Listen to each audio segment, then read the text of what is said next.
Hello, everyone, and welcome to the latest edition of the GreenNY Lunchtime Learning webinar series. My name is Brendan Woodruff. I'm the DEC co-chair of the GreenNY Council, and I welcome you all today.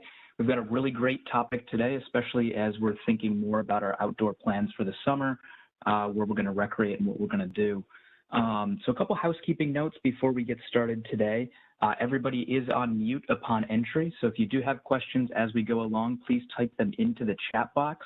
We will get to all questions at the end, so just type them into the chat box and then we'll get to those. In addition, this meeting is being recorded and a recording of it will be posted on the GreenNY website afterwards in the next couple of days, so be on the lookout for that if you missed anything or if you have colleagues that would like to go back and look through this as well. So just as another note here, our next webinar is going to be coming up on May 11th, and that is going to be on the Empire State Trail. So we've got kind of a recreation theme here this summer. So without further ado, we can get into today's program.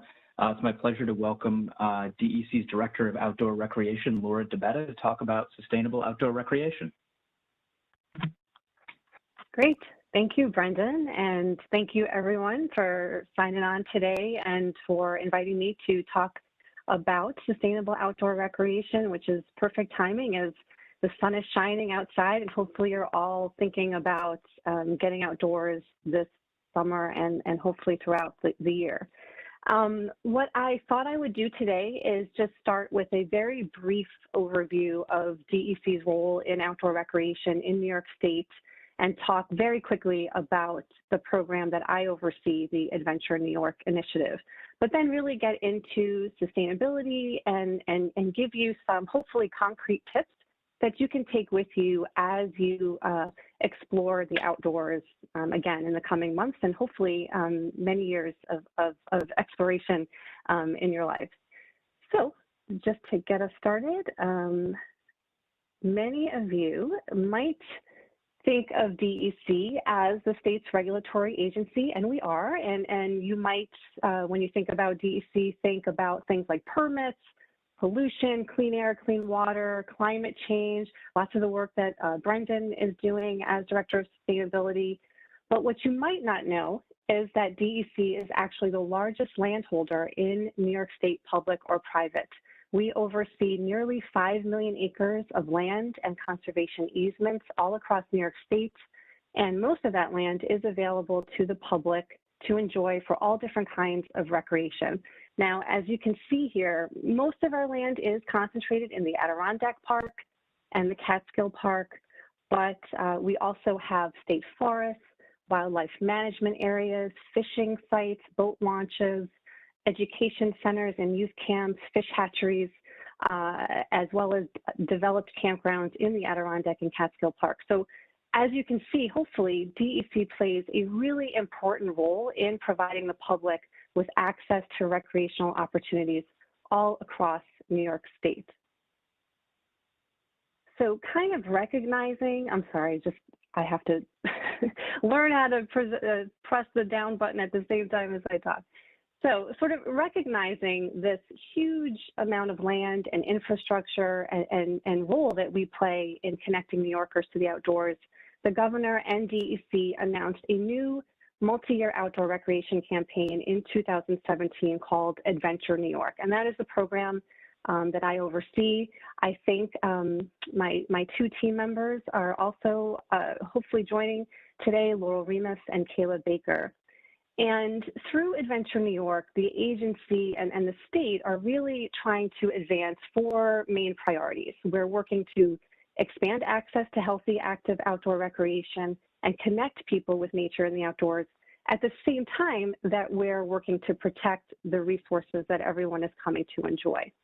And then we also recognize, as you saw, with all the lands that DEC owns and manages in the Adirondacks and Catskills, that our lands can also play a really important role in tourism. And so making sure that people have a good quality experience when they visit DEC lands is also really important to local economies. How we're achieving these priorities generally falls into 3 buckets: physical improvements in access, inclusive programming, and marketing and promotions. And again, I'm just going to really quickly tell you a little bit about what we're doing, just to give you a better picture of all the work that goes on at DEC. So first and foremost, we're making physical improvements to our lands and facilities to provide greater access to recreational opportunities. And we're also working to improve the visitor experience. So as an example, we are modernizing and rehabilitating our infrastructure, for example, our campgrounds. In the top left, that's a new comfort station at one of our campgrounds. Some of our campgrounds are 100 years old. So there's a lot of infrastructure that's being updated in the Adirondacks and the Catskills in particular. We're developing new amenities, new opportunities for people to enjoy the outdoors. On the top right is a brand new fire tower at the Catskills Visitor Center called the Upper Ethopus Fire Tower. And it gives the public the opportunity to see what it's like to hike to a fire tower without actually having to go on a lengthy hike. It's right there at the visitor center. Whenever we can, we're also working to make our facilities and our amenities available to people of all ages and abilities. And sometimes, in many cases, that means actually meeting ADA requirements. So down here in the lower right is an example of a boardwalk. That's a new accessible boardwalk at the Willie Wildlife Marsh, just outside of Amsterdam and Gloversville. And when you make facilities and amenities accessible, you're also making them accessible to people, people of all ages, families, families with strollers, older adults. So really everyone just has an opportunity then to connect with the natural resources there. And then one of the other things we're doing is developing new recreation hubs and connecting recreation with communities, such as the redevelopment of the former frontier town, which is off of Exit 29 in North Hudson, where DEC developed a brand new accessible campground facility. So that's some of the physical work that we're doing. But then we're also developing initiatives aimed at connecting people to the outdoors in a way that is very inclusive and welcoming. Our focus is on guided, introductory, quality experiences. We want to give people a very positive first experience so that they have the knowledge and confidence to continue to participate in these activities on their own. Some of the exciting initiatives we've launched include the First Time Camper program, which is just like it sounds. iBird New York, which is all about encouraging bird watching as an introductory activity.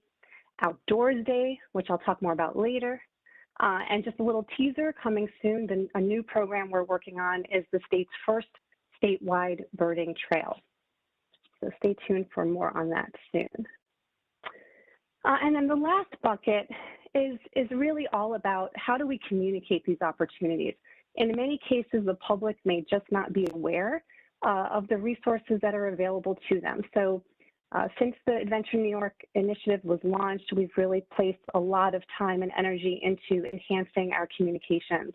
Our digital promotions, really doing a lot more with social media, working on our printed materials and our signage to make it more user-friendly. And inclusive imagery and language is a major priority for us. We want all New Yorkers to be able to imagine themselves participating in these different activities and visiting these very special places. So that is, again, a very quick high-level overview of what we do at DEC related to outdoor recreation. So switching to sustainability, what is the connection between sustainability and outdoor recreation, and why is it important? Well, when we recreate sustainably, we're not only ensuring our own safety and our own success, but we're also helping to preserve a positive experience for other people.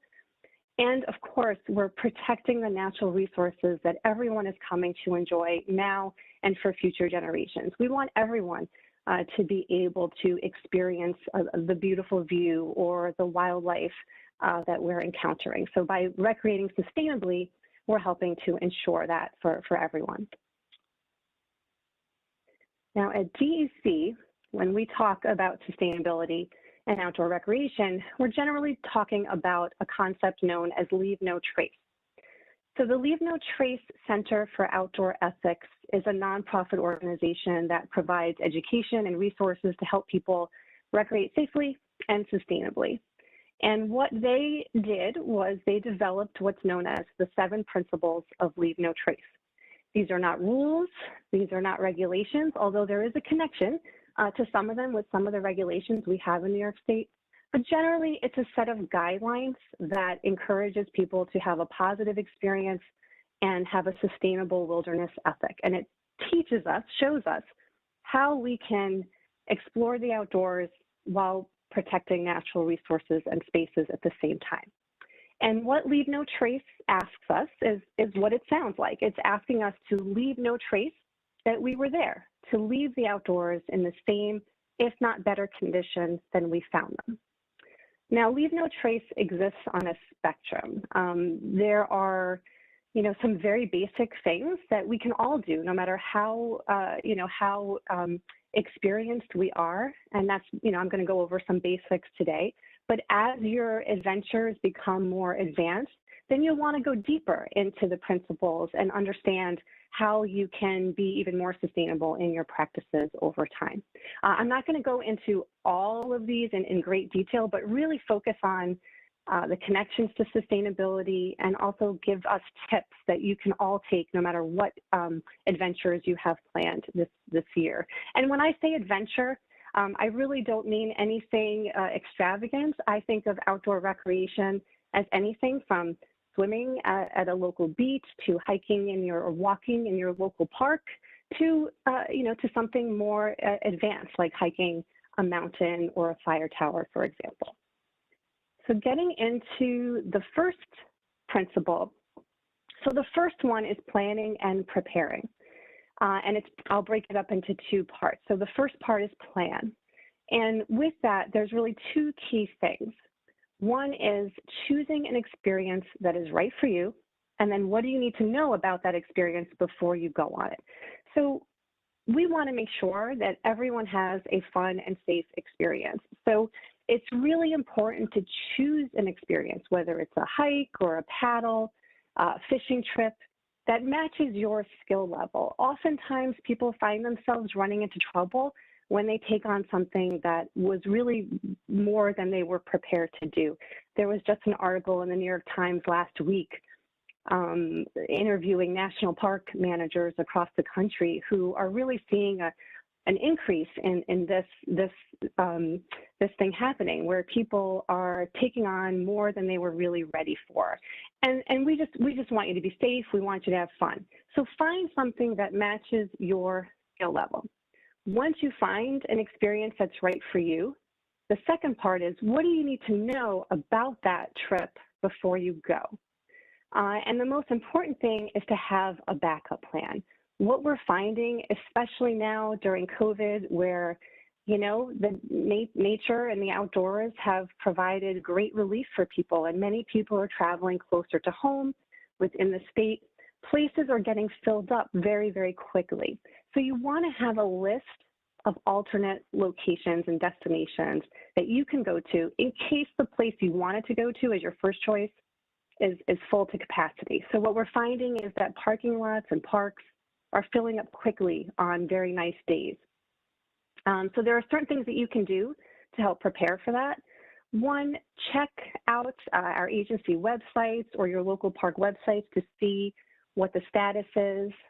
Both DEC and state parks are utilizing the state's 511 system to provide some alerts on closures or congestion, traffic.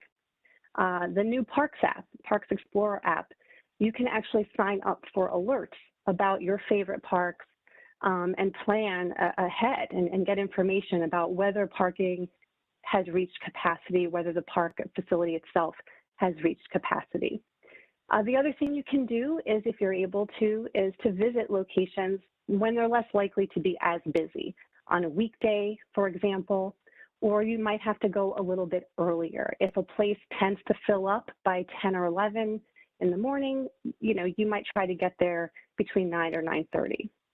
And just in general, we really ask everyone to please just park responsibly and in designated areas. As you can see from this picture, this is I believe this is Route 73 in the Adirondacks. This is a common scene where, you know, people wanted to go on their hike and the parking area was full, and unfortunately, people decide to park on the shoulder, and this is a highway. This is a 55-mile-per-hour highway, and we really don't want to see people walking along the sides of the road. So it will help to make sure you and everyone else has a safe experience.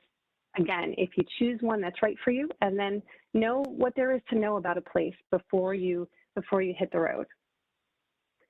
So once you've chosen all of that and you know you've done your homework, the next thing is, well, what do you need to bring with you to make sure that your experience is safe and that you're not inadvertently damaging the resources? And our rangers have put together this great information on the 10 essentials to bring with you. This is part of our Hike Smart New York campaign. So these are, in general, the 10 items that are recommended you have with you whenever you're going outdoors. Now, some things you might not need, you know, for more local trips. You know, I don't generally bring emergency shelter, for example, when I'm going to a staffed park or our local preserve. But I always bring more food and water than I think I'm going to need. You know, we have first aid with us. We have extra layers, especially socks, which can get wet. And the one piece of equipment I would really stress to everyone is light. You may not think you need a light source when you're just going on a day hike or something like that. But if there's one takeaway from today that I would really like you to have, it's the importance of a light source. What we often find, or what people often find, is that a hike might take longer than they expected. So they might have been planning a day hike, but they find themselves trying to find the trail back out in the dark. The trip just took longer than they expected. And they didn't have a light source with them. And if you don't have a light source with you, it can make it hard to follow a trail. And relying on a cell phone is also not a great idea because your cell phone battery can die. So I really just strongly recommend bringing with you a simple flashlight or a headlamp and extra batteries, just in case you want to spend a little bit extra time on the summit or having a picnic and you know, find yourself trying to find the trail back out in a little bit of dark. It can really, really be helpful. So the second principle talks about traveling and camping on durable surfaces. So we definitely recommend sticking to designated trails whenever possible. And the reason for that is if you stay on the trail, then you're limiting the damage to the vegetation, which can sometimes be sensitive, especially at higher elevations. Now, during spring mud season, which is right now, trails might be very, very muddy. That's because it takes longer for the snow to melt in wooded settings and at higher elevations. So while your natural instinct might be to walk around mud, unless you're my 7-year-old son, then you're definitely walking through it. We do ask that you walk through mud, not around it. This helps to keep the trails narrow, it protects the vegetation, and prevents erosion. And there are actually certain trails that we ask people to avoid altogether just during this time until the trails have had time to dry out. And the same goes for camping. Now, if you're camping at a developed campground, this isn't necessarily something to think about because you have your campsite. But when you are camping in the backcountry, again, you want to look for designated campsites or durable areas so that you're limiting your damage to the vegetation. So this is an increasing challenge for land managers all across the country. Again, as more people look to recreate outdoors, there's definitely a learning curve. And one thing that I think people are often surprised of is that there aren't always going to be garbage receptacles or recycling receptacles where you go. And that's part of the knowing before you go, right? So as a rule, the recommendation is you carry out what you carry in. So that means whatever you bring with you on your hike, on your paddle, on your fishing trip, you are going to plan to take that back with you. And again, with a little preparation, this is something we can all participate in and help out with. What you can do is bring an empty bag with you and just use that as a designated garbage bag. You can use reusable containers. For example, if you pack sandwiches for lunch, when you're done with your sandwiches, you can use that container for garbage. And that includes your food scraps. So, you know, I know certainly when I was younger, I thought, oh, it's natural, you know, there's no harm in tossing a banana peel or an orange peel, but actually those things can take months, if not years, to disintegrate in a natural setting. So it's really important that everything you bring in is taken back out with you. And that's important with food scraps, especially for wildlife, and making sure that they don't become dependent, for example, on things like that. And now, you know, we have to talk about human waste too. Many areas don't have restrooms, or they might have more primitive options like what we call a pit privy, which is really just a hole in the ground with some privacy around it. So these are the kinds of things to research before you're going on your trips and to know about ahead of time. But again, a little preparation and knowledge, and you can be ready to continue to have fun on these adventures. So when you gotta go, this is a time when we do ask you to go off trail, find an inconspicuous area, avoid trails, avoid water sources, summits, or campsites. And just learn how to dig a cat hole, which is really just a fancy term for a hole that's deep enough to make sure that you're burying any human waste. And again, the importance of this, it's obviously something that can really negatively impact the experience for everyone. Nobody wants to see waste and litter when they're out on a trail or having, you know, a picnic or things like that. But also, these are things that can contaminate water sources, spread disease, and be harmful to wildlife. So a little preparation, and you'll be ready to take back out with you what you bring in.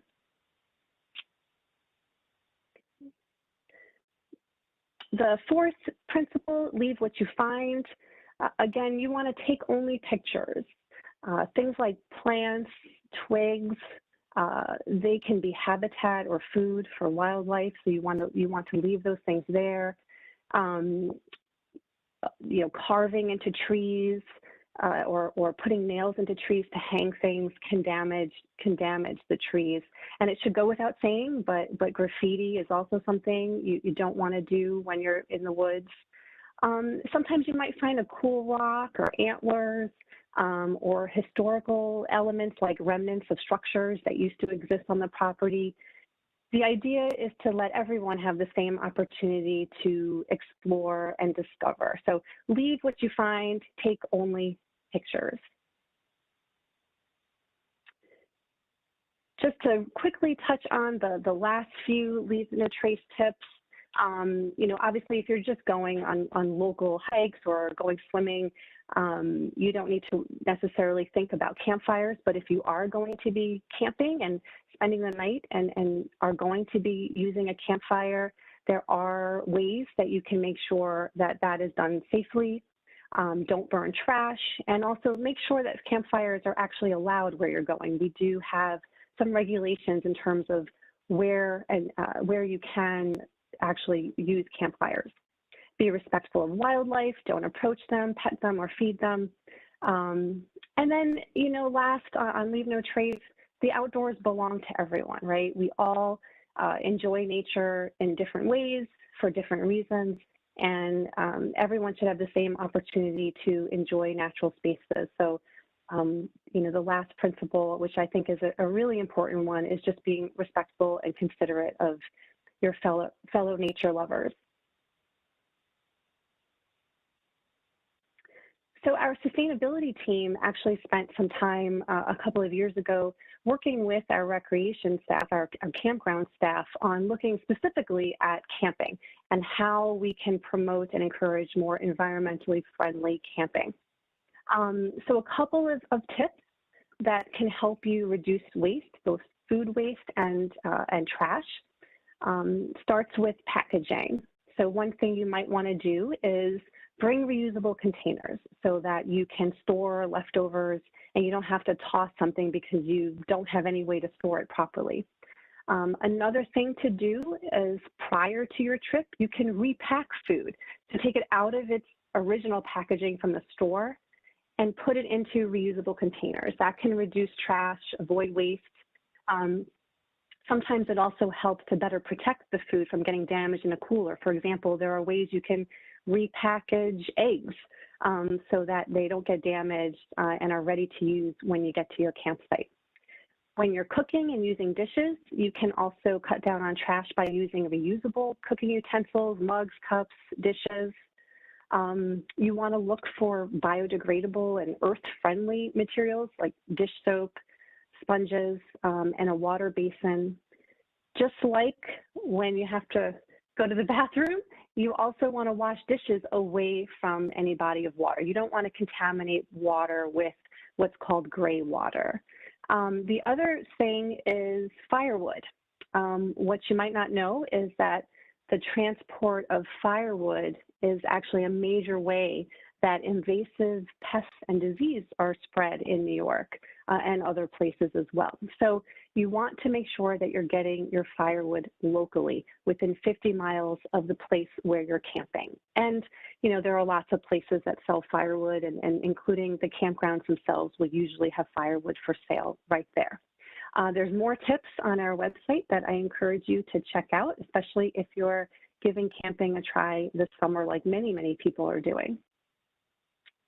And then the last piece is on gear. So enjoying the outdoors so you can minimize your impact and also minimize your damage to your wallet by looking at renting equipment or buying used equipment. So for example, you can often rent kayaks and canoes at state park facilities and some DEC facilities. So you can give it a try, see if you like it, see if you're good at it, see if it's a great new activity before you make the investment. There's also companies that do renting. This is not an endorsement, but I know REI has started offering some limited rental opportunities at some of their locations. The other thing you can do is purchase used gear and clothing. Again, REI has used gear. If you live in the capital region, there's a store in Latham called Play It Again Sports that has used gear. I believe there's a store in Ithaca. So there are some stores around. The other great way to get used gear is garage sales, whether physical garage sales or some of the new online garage sales. You'll find lots of people are often selling off their equipment. Maybe their kids have left home and they've got all this outdoor equipment that they're trying to offload. That's another great way to save some money and reduce your impact by recycling those materials and keeping their lifespan going. So where can you learn more and some upcoming events I want to touch on? Please do check out our Hike Smart New York website for more information on those 10 essentials. We actually have a 10 essentials list for kind of spring, summer, fall, and then we also have a winter set of 10 essentials that's slightly different. Please do check out the Leave No Trace Center for Outdoor Ethics for more on Leave No Trace. They actually offer a free online awareness course that you can take to really help, you know, learn more about how you can recreate sustainably. They also have some slightly modified guidelines that are specific to recreating during a time of COVID. Coming up, we have some great opportunities where you can learn more, give back. Next week is Earth Week, which is a big week for us at DEC. So I would say check out our social media channels all next week for information. As another little teaser, we are going to be launching a brand new public awareness campaign all about sustainability and outdoor recreation called the Love Our New York Lands campaign. I'm sorry I wasn't able to share more about it today, but we'll be launching that next week. And that will be a great way to help spread the message about loving our lands, protecting these resources, and ways that we can keep them safe and enjoyable for everyone. I Love My Park Day is a great event that's coming up the first weekend in May. It's the 10th anniversary event, and this is an opportunity for you to volunteer, to give back to state park and public lands. We've got a great set of DEC lands that are participating this year, as well as state park lands. Obviously, it'll be a little bit different because of COVID, but we're really excited to be able to put this event on and give people a chance to help clean up our lands. And then the last event is Outdoors Day. We weren't able to host that last year because of COVID, but I'm really excited that we're going to be able to be offering, Outdoors Day events and workshops on and around June 12th. And what these events are they're a chance to try an activity with experts for free and see if you like them. So if you've ever wanted to try archery, fishing, paddling, learn more about hiking safely and responsibly, and all different kinds of things, this is a great opportunity for you to give those things a try. All right, so that was the presentation. I know that was kind of a quick overview, but hopefully it provided some concrete tips for folks to take back with you as you explore the outdoors this year. So Brendan, do we open it up to questions? Yeah, so we've got some questions here already, and folks, if you do have some more questions, please type them into the chat box, and we'll get to those. So that was a fantastic presentation. Thank you very much, Laura. You've done a fantastic job with the Adventure New York program and really kind of elevating folks' consciousness of the outdoor amenities that we have and how to do them in a safe and sustainable manner. So thank you for all the work you've done on that. Couple quick things that kind of went through my head when I was listening to the presentation here is I can't say enough good things about kind of the used gear exchange programs that you'll see at places, and also renting gear. I know there's been a lot of times when I've ended up renting something before, committing to purchasing it. And in a lot of instances, used gear has worked out fantastic for me. It gives it a second life. And also it's a good way with spring cleaning. If you have anything kind of that you're thinking about replacing or that you don't use that much anymore, think about donating that or selling it back to some of the companies that are doing that. One of the questions we had here was about kind of overuse issues and kind of where those are most acute, and does DEC have any resources to kind of find alternatives to those? Sure, yes. So certainly increasing levels of use has been an ongoing challenge for DEC and really, state parks and national parks all across the country. And COVID kind of really helped us reach a tipping point because everyone was turning to the outdoors as a place where they could recreate safely and still get out and do things. Excuse me. So, the places where we were experiencing those issues before just became amplified during COVID. Certainly places in the Adirondacks, like the route, what we call the Route 73 corridor, which is the area around Lake Placid, is very popular, and for good reason. It's a beautiful place. Also, some places in the Catskills as well. People want to visit beautiful views and places with water, and who can blame them? But those are the places that are filling up really, really quickly, very early in the day. And the truth is, it has spread. So places that weren't seeing very much use before COVID have become very, very popular. So, I would say it's hard to find a place now that isn't being used to some degree. In terms of how we're working on that or helping people to find alternatives, we do have alternative locations on our website in a couple of different places. And, we can, Brendan, maybe that's something we can share after this. And it's something that we continue to work on. So I think you can expect to see this summer, because we expect another very busy summer, you can expect that we'll be putting out more information about different places that people can go to experience, similarly beautiful experiences, but maybe a little less crowded, a little less, congested.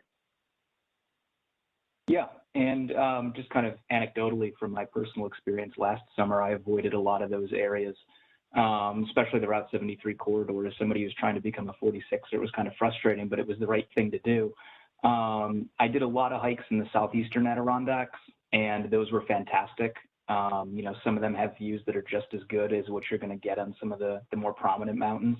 And especially with COVID, it was fantastic to be able to go somewhere and not see other people for a long day, which was very nice at the beginning of this summer, places like that. So there are still a lot of good areas out there. It's just kind of looking at the map. And the other thing you might want to look at is the DEC info locator. We're going to have a presentation on that coming up soon, but that's another thing to look at to find trails that might be a little bit more off the beaten path.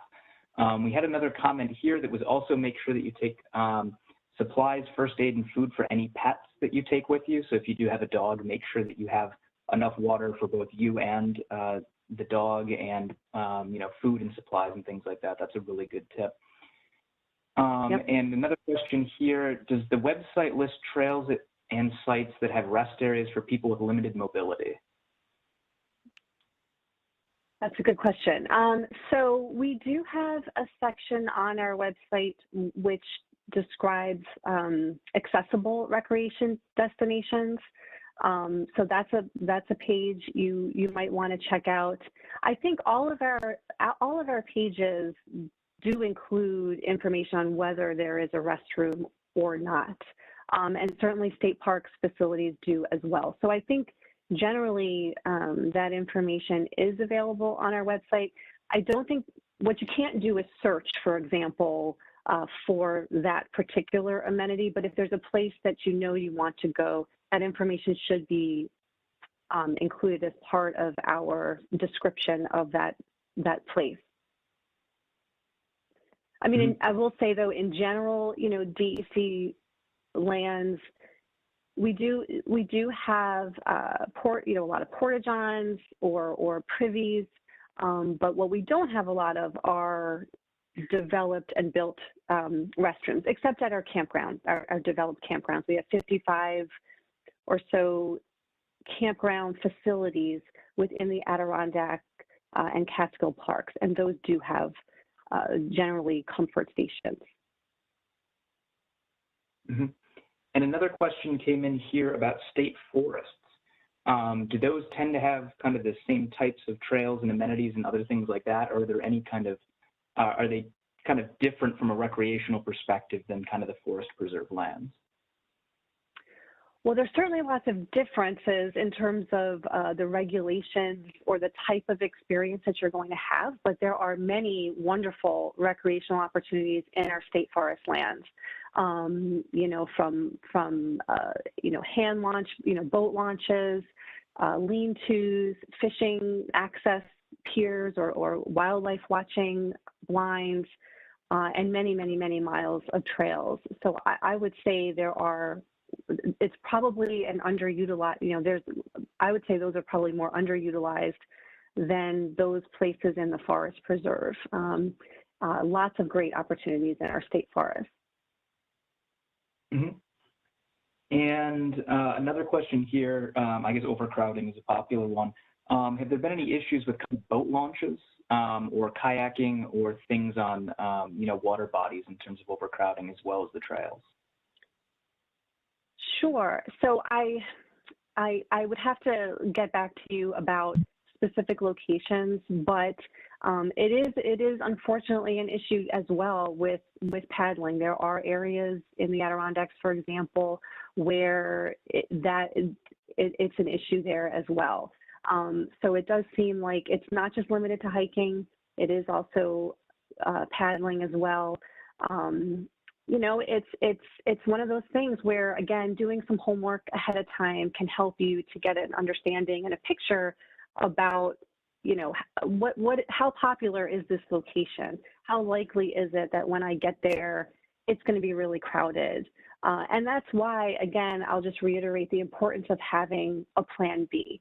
So, this is what I really like to do today, but if I get there and it's just looking too crowded, here's my alternate location that I know will probably be a little bit less crowded. Mm-hmm. Yeah, and as somebody who got a kayak last year, named it the USS Summer Sanity. I noticed that, compared to when I've gone, in the past, there were definitely some more people out there. But yeah, if you do look and you kind of think about, where you might read on the internet more about and avoid those places, you can find some really good places to go. Another question here came in about swimming in sunscreen. Are there any issues with the chemicals or types of sunscreen that are used, and any kind of regulations in New York? That's an interesting question. So there are sunscreens that are more environmentally friendly, that are biodegradable. I'm not an expert on sunscreens, but I do know that there are choices that you can make that will biodegrade and will not have as much of an impact on the water body, and that is certainly preferable. I would have to look in terms of regulations. I'm not aware of any, but I don't want to say something that's not true, but I'm not aware of any, but that's something we could certainly do some research on and get back to you on. But, I certainly agree and support with trying to use that biodegradable sunscreen, just like you would soap for washing dishes and things like that if you're going camping. Mm-hmm. And we have another question here. How do folks stay up to date with all the latest info? That's a great question. So definitely staying tuned to DEC's website for anything, anything major, any major new announcements. Our social media, I think our social media team does a great job on Facebook in particular in keeping folks updated with what's happening. Again, I love the new State Parks app. They do a great job of sending out alerts when, places are full or there's any other kind of changes happening, for example, construction or amenities open or closed. That's the primary way that I would do it. The agency websites and the State Parks app and our social media channels as well. So we've got one last question here. And if anybody does have any final ones, make sure to type them into the chat box now so we can get to them. So it's about the leave no trace principles and using them in public materials. Are there any kind of open source things that folks could use for their agencies if they're communicating to the public about outdoor recreation? That's another really good question. DEC is an official partner with Leave No Trace. It is a trademarked concept, so we do have a particular relationship. So that's a good question that I would want to find out more about. I do think the campaign that we're launching next week, the Love Our New York Lands campaign, is something that we would love for other agencies to help get the word out on, and that's ours. And it's focusing in on some of the key challenges, for example, on litter and waste. That's been a big one. So I would ask, if you're able to use your agencies to share those messages that we put out next week, that would be really, really helpful. But for any of these questions where I didn't have a firm answer, please do feel free to email me, and we can do a little bit more homework and get you a more concrete answer. Yeah, sounds good. So I don't see any other questions coming in here. We'll give people just one more second here. Before that, do you have any final thoughts or anything else you want to leave people with? I want one of the important things for me as Director of Outdoor Recreation and Adventure New York is we really want everyone to have access to the outdoors and enjoy the outdoors. I think it's wonderful that more and more people are getting outside. COVID, it really highlighted many, many things, and it certainly highlighted the importance of natural spaces. And so I encourage you to get outdoors and to encourage your friends and family to do so. I think the important thing is just knowing how to do so in a way that is minimizing your impact. But if we all do some of these, I think, pretty simple things, we can really have a positive impact on public lands in New York State. Yeah, and we had one quick question come in. It was about the 511 app or website. How can folks find that resource? Yeah, I think it was 511.org. I think it was the 511.org. And it's the kind of thing where there'll be variable message boards on highways, on major areas leading to our recreation areas, where we're able to get information to those message boards so people can see the latest traffic and closure updates as they're headed somewhere. But if you check out 511.org, you can also find them out that way. Yeah, thank you very much. So with that, we'll wrap up for today. Thank you very much, Laura. This was a fantastic presentation. If anybody would like to see the slides again, or they want to share it with a coworker, we do post it on the Green New York website, so you can find that over on the OGS website. Just look for GreenNY. And just a reminder too, our upcoming next webinar is going to be on May 11th, and it's going to be on the Empire State Trail. So thank you very much, everybody. Have a good day.